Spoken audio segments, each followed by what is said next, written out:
రంగా గారితో సహా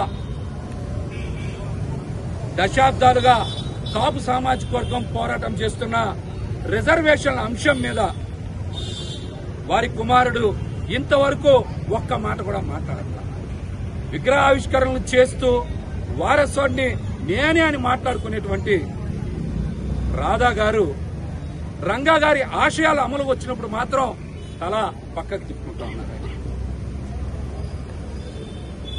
రంగా గారి కుటుంబానికి దశాబ్దాలుగా అండగా నిలబడుతున్న ఆయన అనుచరులకు గాని, భుజాల మీద మోస్తున్నటువంటి కాపు సామాజిక వర్గానికి గాని,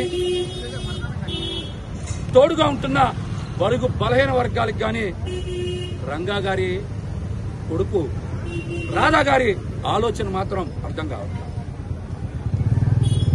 కాపు సామాజిక వర్గ హక్కుల పోరాటంలో రాధా గారు ఎక్కడ నోరిప్పల. కాపు సామాజిక వర్గ నేతల్ని అనగదొక్కుతున్నప్పుడు కూడా ఆయన ఒక్కసారి కూడా బయటికి రాలా. బడుగు బలహీన వర్గాల కోసం ఏనాడు స్పందించాల. అయినా సరే ఈ వర్గాలన్నీ కూడా రాధా గారిని అభిమానిస్తూనే ఉన్నాయి. రంగా గారు లాంటి మహోన్నతమైనటువంటి వ్యక్తి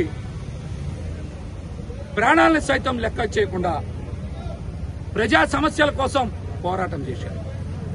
కానీ ఆయన వారసుందని చెప్పుకునేటువంటి రాధాకృష్ణ గారు మాత్రం ఏ రోజు కూడా ప్రజా సమస్యల పట్ల గాని, కాపు సామాజిక వర్గ సమస్యల పట్ల గాని ఒక్క మాట కూడా మాట్లాడకపోవడం నిజంగా నాలాంటి వ్యక్తులకి బాధ కలిగిస్తుంది.